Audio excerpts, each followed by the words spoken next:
진성환의 시사야.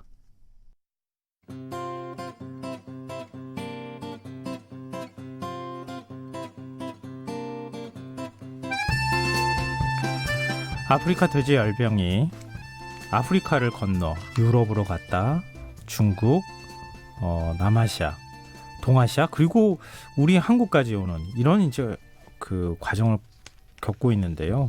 즉 국내 상륙하면서 양돈 농가와 방역 당국에 거의 초비상에 걸려 있는 상황입니다. 오늘 세계 이면 시간에는 어떻게 하다가 우리나라에까지 아프리카 돼지열병이 전염이 되고 있고 지금 이런 큰 피해를 낳고 있는지에 대해서 한번 알아보도록 하겠습니다. 외신캐스터 전주현 씨 나오셨습니다. 안녕하세요. 네, 안녕하세요.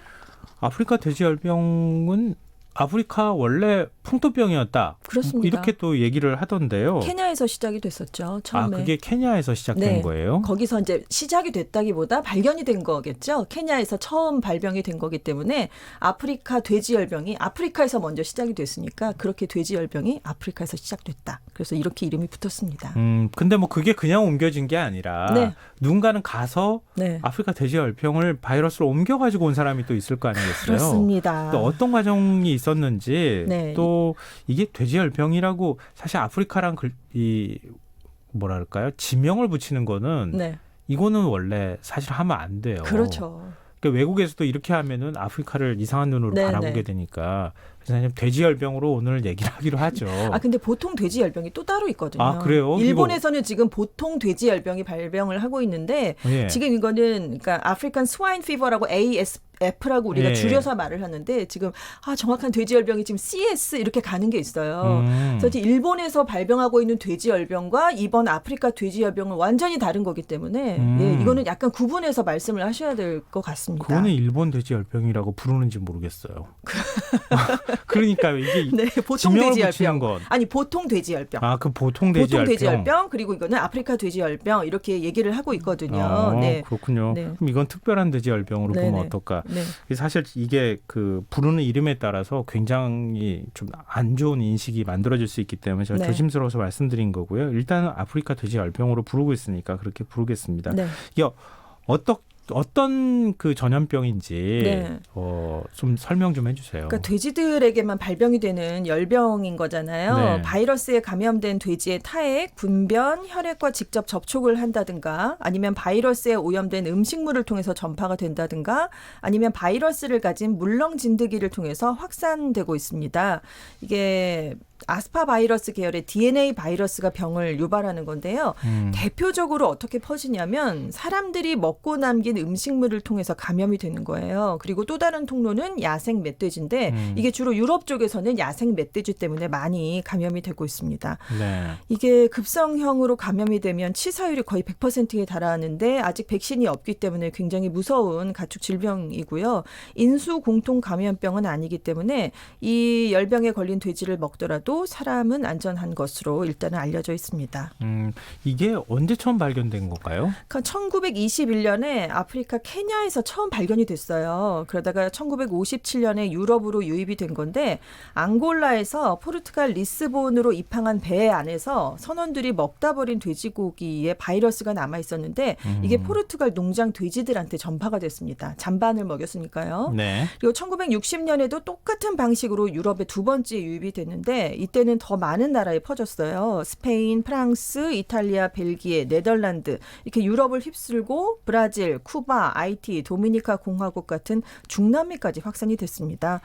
당시 스페인에서 발생한 이 열병을 잡는데 35년이 걸렸고요. 그 옆나라 포르투갈은 36년이나 걸렸기 때문에 굉장히 무서운 그런 돼지 열병이에요. 좀 스페인하고 포르투갈이 35년, 36년이 걸렸다고요? 네, 그렇습니다. 그렇다고 지금 완전히 바이러스를 퇴치했다고 보기 어렵잖아요. 지금은 거기서 발병 사례가 보고되고 있지 않으니까요. 그 이후로는 그러니까 이제 아직은 안전한 그런 국가로 구분이 되고 있는 거죠. 그러다가 2007년에 아프리카 동부에서 유럽의 발칸으로 바이러스가 전파가 됐는데 역시 네. 똑같은 경로로 감염이 됐습니다. 그래서 동유럽 국가들을 강타했어요. 그때는. 그리고 러시아 전역까지 이 열병이 퍼졌고요. 야생 멧돼지 돼지가 가장 유력한 매개체로 지목이 됐습니다.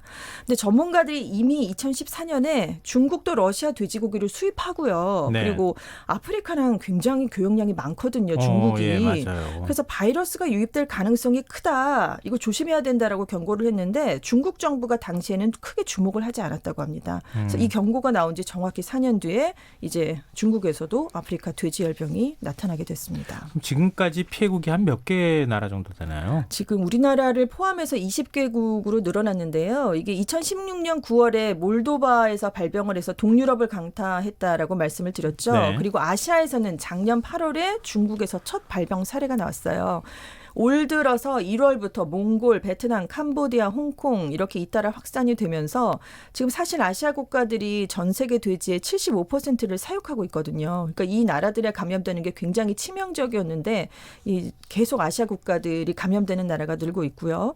지금 중국과 베트남에서 일부 농민이 이 바이러스에 걸린 돼지를 다른 지역에 파는 경우가 많이 나왔습니다. 그리고 이 돼지고기가 포함된 잔반을 사료로 쓰면서 더 확산이 됐고 북한도 5월 말에 발병이 확인이 됐었죠. 네.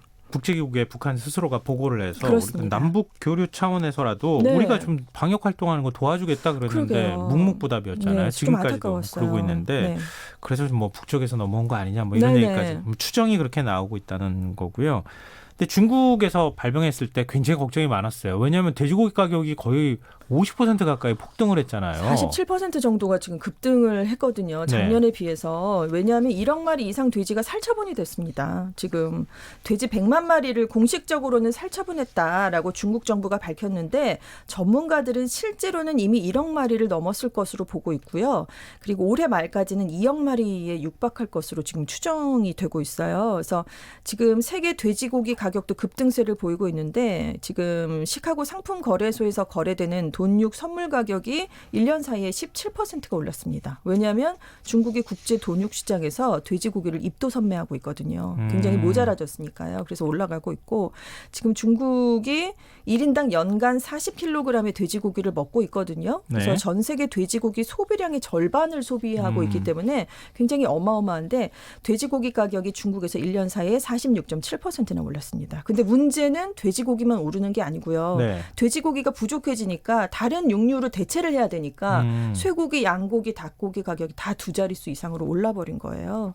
중국 그래서 사람들 입장에서는 굉장히 큰 부담이 되겠네요. 그렇습니다. 가게에. 그리고 지금. 서민 경제에 굉장히 큰 부담이 되는 걸로 지금 보고가 되고 있어요. 이렇게 하다 보면은 아무래도 시장 안정화 차원에서 네. 뭐 매점 매석도 금지하고 네. 구매량도 제한하고 이런 조치, 긴급 조치가 나올 수밖에 없잖아요. 그렇습니다. 그래서 일부 중국 지방 정부가 지금 구매량 제한 조치를 실제로 지금 시행을 하고 있는데요. 푸젠성 푸텐시가 6일부터 신분증을 갖고 와야 살 수 있게 했어요. 그리고 1인당 하루 구매량도 2kg으로 제한을 했고요. 샤먼시도 비슷한 수준이고 밍시연이라는 곳은 시내 큰 슈퍼마켓을 대상으로 하루 돼지고기 판매량을 제한을 했고요. 주민들도 부위별로 한 번에 1kg씩만 살 수 있게 됐습니다. 근데 이런 경우에 뭐 당국에서 뭐 비축육을 네. 푼다거나 이런 긴급 조치 같은 걸 하지 않나요? 했습니다. 중국 당국이 이제 다음 달 1일이 건국 70주년 국경절이잖아요. 그래서 연휴가 그러네요. 이제 굉장히 길게 이제 중국에서 이어지게 되는데 그 연휴를 앞두고 이제 민심이 이반될 걸 우려해서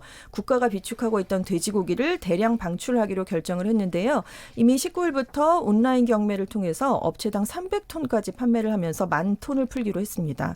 지금 물가 상류 수승률까지 영향을 미치고 있거든요. 그래서 지금 이런 비상조치가 나올 수밖에 없는데 문제는 지금 비축하고 있는 냉동 돈육이 99만여 톤에 불과한데 공급 부족분이 1,000만 톤 가량으로 추정이 되고 있어요. 이 중국에서 10배가 넘어요. 네, 그러니까 정부가 이렇게 비축분을 일시적으로 푼다고 해도 당장 급한 불은 끄겠지만 이게 지금 돼지고기 생산량이 다시 원상을 회복하기까지는 굉장히 시간이 걸릴 수밖에 그럴 없기 수밖에 때문에 없죠. 갑자기 세계에서 돼지가 갑자기 쏟아져 나오는 것도 아니고요. 수입을 하려고 해도 그래서 지금 이걸로는 너무 부족한 게 아니냐. 그리고 이제 연말연시에 돼지고기 수요가 가장 큰 게 춘제입니다. 춘절이에요. 춘절 네. 연휴를 맞아서 사람들이 많이 모이니까 그래서 워낙 가격이 연말에는 더 올라가지 않겠느냐 이렇게 전망되고 있습니다. 또 원래 중국인들이 돼지고기 굉장히 좋아한다고 하잖아요. 돼지고기로 만든 요리들도 굉장히 네, 많이 있고 유명합니다. 민심이 좀 흉흉하겠는데요. 그렇죠. 그래서 지금 사실 중국이 돼지고기와 식량이 천하를 편하게 한다는 절양 안천하라는 말이 유명한 말이 있거든요. 네. 그래서 그럴 정도로 돼지고기를 좋아하기로 유명한데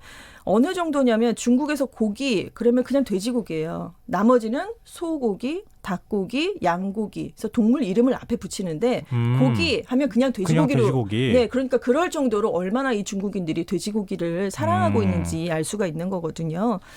그래서 지금 이게 민심이 좀 안 좋아지면서 냉동실 하나를 통째로 돼지고기로만 채운 사진들이 SNS에서 빠르게 확산이 되고 있대요. 아, 어떻게 될지 모르니까 그것도 일단은 그렇고, 집에 사다가 갖다 넣는 그리고 거예요. 그래서 사재기를 좀 유발하는 게 아니 우려가 나오고 있고요. 그리고 이제 굉장히 잘 사는 분들이 돼지고기 가격이 올라도 사실 상관이 없잖아요. 그러니까 자기가 고기를 먹는 모습을 과시하는 거예요. 과시하는 거죠. 나는 이렇게 고기를 먹을 수 있는 사람이야. 이걸 보면서 서민들은 좀 박탈감을 느끼게 되기도 하고요. 그래서 SNS를 통해서 이런 일이 벌어지기도 하고 돼지고기 굉장히 큰 덩어리로 목걸이를 만들어서 이게 새로운 부의 상징이야. 이렇게 과시하는 그런 일종의 패러디 같은 놀이도 유행하고 있다고 합니다. 근데 사실 그거는 자기를 과시하는 측면도 있지만 정부를 조롱하는 것도 있을 것 그렇습니다. 같아요. 이 패러디는 특히나 정부의 네. 대책이 너무 미흡하다는 걸 비판하는 그런 조롱하는 패러디로 지금 여겨지고 있어요. 근데 우리 정부도 이런 지금 이제 확산세를 빨리 좀 차단해야지 뭐 중국처럼 우리가 되지는 않겠지만 그렇습니다. 그래도 여러 가지 면에서 하여튼 민심이 안 좋아질 수밖에 없는 상황인데요. 중국에서 아프리카 돼지열병이 확산된 게 지금 원래 좀 텀이 있었잖아요. 다 네. 잡았는 줄 알았는데 네. 9개월 만인가요? 7개월 만에 다시 9개월 또 만에. 재발하고 9개월 만에 전국으로 완전히 확산이 31개 돼버렸죠. 성으로 다 그냥 퍼져버렸다고 그렇습니다. 얘기하더라고요. 네네. 그건 아무래도 위생관리의 문제, 방역의 문제가 좀 있었던 건가요? 그렇기도 하고요. 그러니까 이 중국에서는 그 사육 돼지에 굉장히 많은 분들이 그러니까 당국에 신고를 하거나 이렇게 돼지고기를 키우는 농가가 아니라 그냥 집 뒷마당에서 소규모로 키우는 분들이 굉장히 많으신 거예요. 네. 근데 이분들은 방역 당국에 뭘 신고를 할 필요도 없고 그냥 소규모로 키우니까 무슨 일이 발생해도 뭐 그냥 이렇게 감추고 있다가 여기서 또 퍼져나간 게 많고요. 중국이 굉장히 지역이 넓잖아요. 네네. 그러니까 돼지고기 가격이 다르거든요. 그러니까 보다 높은 곳에 가서 팔려고 돼지를 먼 거리로 이동해서 파는 그런 일도 많다고 그래요. 결국 통제가 잘 안 된다는 그렇습니다. 얘기 아니에요? 그 과정에서 이제 많이 전파가 됐다는 그런 보고가 나오고 있습니다. 중국 정부 입장에서도 굉장히 지금 고민스럽지 않을까 싶은데요. 근데 중국도 그렇지만 지금 다른 아시아 국가들로까지 지금 다 번지고 있는 상황이잖아요. 그렇습니다. 작년 8월에 중국에서 이제 확산이 된 거잖아요. 시작이 돼서. 근데 1월부터 중국과 인접한 베트남 북부 지역에서 처음 확인이 됐는데요. 지금 현재 베트남 64개 성과 시가 다 감염이 돼버렸어요. 그래서 전체 사육도수의 15%를 넘는 470만 마리의 돼지가 살처분이 됐습니다. 캄보디아도 지금 2,400마리 돼지가 살처분됐고 필리핀도 7,000마리를 살처분했고요. 미얀마, 북한, 라오스에서도 발생했고 몽골에서는 전체 사육돼지 10마리 중에 1마리가 강제로 도축이 된 상황입니다. 근데 아시아 국가에서 이렇게 퍼지는 게 중국하고 교류를 많이 할 수밖에 없는 구조잖아요. 그렇죠. 네, 근데 세계 최대 양동 국가가 또 중국인데 이들 나라도 돼지고기 소비가 많았기 때문에 서로 교류를 하다가 이렇게 퍼진 것으로 지금 분석이 되고 있습니다. 근데 지금 무엇보다도 일단 확산세를 잡는 게 중요하지 않겠습니까? 그렇습니다. 근데 앞서 말씀하셨던 것처럼 스페인하고 포르투갈이 네. 35년, 36년 만에 이 바이러스를 좀 일단은 잡았다 이렇게 네. 말씀하셨는데 그런 어떤 방역에 관한 부분이 우리한테 좀 나름의 어떤 그 배울 점이 있다거나 교훈이 되는 측면이 있지 않을까도 싶거든요. 그러니까 벨기에에서 이게 보고가 됐을 때 굉장히 이게 방역 대책을 철저하게 한 것으로 유명한 거기 때문에 우리가 네. 벨기에 사례를 좀 참고해 볼 필요가 있다 이런 얘기도 나왔고요. 유럽 국가는 지금 야생 멧돼지 때문에 감염된 경로가 많다고 말씀을 드렸잖아요. 그래서 야생 멧돼지를 사냥하는 데 중점을 두고 있어요. 그래서 독일에서는 멧돼지 사냥이 무한정 허가가 됐습니다. 그래서 포획하면 보상금도 주고요. 사냥꾼들한테. 우리는 이제 야생 멧돼지 포획 기간이 정해져 있거나 네네. 이렇게 되는데 그게 아니라 1년 내내 그냥 무제한으로 지금 허용을 해서 작년에 83만 마리를 잡았어요. 예. 굉장하죠. 벨기에는 이렇게 사냥꾼만으로는 부족하다. 그래서 네. 작년하고 올해 두 차례나 지금 군병력도 동원을 해서 지금 사수들을 보내서 멧돼지를 잡고 있고요. 덴마크에 아직 지금 이게 퍼지지 않았는데 국경에다가 1.5m의 울타리를 설치하고 있어요. 그래서 펜스를 이제 설치를 하는 건데 멧돼지가 코로 땅을 팔 수가 있거든요. 네. 그러니까 위로만 올리는 게 아니라 땅 밑에도 50cm 깊이까지 울타리를 깊게 받고 있다고 합니다. 그 대책 만든 거 보니까 굉장히 예. 그렇죠. 근데 프랑스는 이 울타리에다가 전기까지 지금 흐르게 하고 있는 아주 이런 굉장한 강력한 정책을 피고 있거든요. 제가 우리나라 대학 수의학과 교수님 만났는데 네. 그런 멧돼지한테 뭔가 책임을 다 전가시켜버리는 것처럼 하는 건 좋은 게 대책이 아니죠. 아니라고 하던데요. 네. 근데 유럽의 경우는 굉장히 숲이 많잖아요. 그래서 야생 멧돼지가 뛰어다닐 수 있는 공간이 많은데 이 야생 멧돼지가 우리나라처럼 이렇게 지역이 좁은 것도 아니고 이래서 사실 야생 멧돼지가 가장 매개체다. 이렇게 유럽 쪽은 그렇고요. 지금 아시아 쪽은 밀집 사육이라든가 이런 것들이 문제가 되고 그러니까 약간 우리가 대응할 수 있는 대책 방법이 경로가 좀 다른 것 같아요. 근데 사실 그런 노력이 있으면은 네. 백신을 빨리 만드는 게 더 낫지 않나요? 그렇죠. 근데 이 바이러스가 크기가 가장 큰 바이러스 중에 하나로 여겨지고 있어서 단백질 종류가 200여 종이 넘는데요. 예를 들어서 이제 비슷한 구제역의 경우는 단백질 종류가 10가지를 넘지 않는답니다. 그러니까 20배 이상 많으니까 변이도 많이 일어나고요. 단백질이 많으면 복합적으로 질병을 일으키거든요. 네. 그래서 백신을 개발하는데 훨씬 어렵고 매번 아까 아프리카라는 이름 붙이는 게 좀 그렇다라고 말씀하셨는데 이런 것들이 아프리카에서 많이 발생하는데 다국적 제약회사는 돈이 되질 않으니까 아프리카에서 발병을 많이 해도 이거에 대한 백신을 만들지 않는다는 거죠. 근데 이제 이게 점차 유럽에도 많이 확산이 됐고요. 지금 전 세계로 퍼지고 러시아, 있는 거니까요. 중국 뭐 이렇게 큰 나라들로 가면서 지금 백신 개발을 서두르는 그런 분위기가 되고 있어요. 네. 그래서 일단 스페인 연구팀이 유효한 백신을 개발한 것으로 알려졌습니다. 아, 그래요? 근데 실험실 내에서 유용한 거고 이제 임상 시험을 좀 해봐야 되는 거죠. 바깥에 나가서 그래서 상용화되려면 조금 시간이 걸리고 중국 농업과학원의 하얼빈 수의학 연구소도 백신을 개발해서 생물 안전 평가를 신청한 상태인데요. 이게 일종의 임상 실험이에요. 그래서 여기서가 통과되면 백신이 나올 수 있습니다. 그나마 약간 좀 희망 그렇습니다. 쪽이다. 네네. 그나마 좀 그렇죠. 불행 중 좀 네. 안도할 만한 그런 소식이 아닐까 싶은데 네네. 좀 빨리 나왔으면 좋겠고요. 그러게요. 만약에 지금 우리 상황이 걱정인데 더 퍼지지 않았으면 좋겠지만 네. 만약에 조금 더 확산이 된다거나 이렇게 했을 경우에 정말 통제가 만약에 안 된다 그러면은 우리 국내 돼지고기 가격도 굉장히 큰 걱정거리잖아요. 물론 우리나라가요. 양돈 농가도 굉장히 큰 고민스럽고. 네, 그렇습니다. 세계에서 네. 세 번째로 돼지고기를 많이 먹는 국가래요. 우리가요? 네, 우리가 그렇다고 합니다. 많군요. 그러니까 여기서 지금 돼지고기 수급의 차질이 빚어지면 국내에서도 이 먹거리 문제와 식탁 문제가 네. 굉장히 커질 수밖에 없는데요. 근데 문제는 지금 중국이 아까 입도 선매를 다 해서 국제 가격이 상승했다라고 말씀을 드렸잖아요. 예. 국제적으로 들여오려고 해도 이제 가격이 좀 올라갔기 때문에 부담이 될 수밖에 없고요. 중국 정부가 사실 미국에서 많이 돼지고기를 수입해 오다가 무역 전쟁 때문에 지금 중단을 했었거든요. 관세를 많이 70%나 물려서 들여오질 않았었습니다. 근데 이게 중국에서 너무 문제가 되니까 미국산은 좀 추가 제외를 결정을 했어요. 관세를 부과하는 거에서. 그래서 앞으로 미국산 돼지고기가 중국으로 수출되는 양이 증가할 것으로 예상이 되는데 우리나라가 70%를 어디서 수입을 해오냐면 미국, 독일, 스페인인데 네. 이 물량이 지금 중국으로 몰려갈 경향이 있다고 합니다. 중국이 그냥 이렇게 흡수하듯 가져가 버리니까요. 빨아버리면은 우리가 수입할 것도 없어지는 그러니까요. 이런 상황이 된다고요. 중국이 올해 2월부터 돼지고기 수입을 늘렸는데 올해 220만 톤을 수입한대요. 근데 우리나라가 작년에 먹었던 돼지고기 소비량이 123만 톤이라고 합니다. 우리나라가 먹었던 것보다 훨씬 더 많이 국제적으로 돼지를 가져가고 있기 때문에 지금 문제가 될 수밖에 없고요. 중국에서 이게 빨리 회복이 돼야 이런 일이 벌어지지 않을 텐데 중국에서 지금 자돈을 낳는 게 목적이 모돈도 30%가 줄어들었다고 합니다. 네, 그게 네. 굉장히 좀 심각한 문제가 그러니까요. 되더라고요. 그래서 지금 돼지고기가 뭐 자돈을 낳고 이래서 다시 뭐 회복이 되려면 적어도 물리적으로 1년 반의 시간이 걸리거든요. 근데 문제는 중국에서 이 아프리카 돼지 열병이 토착화될 가능성이 제기되고 있어요.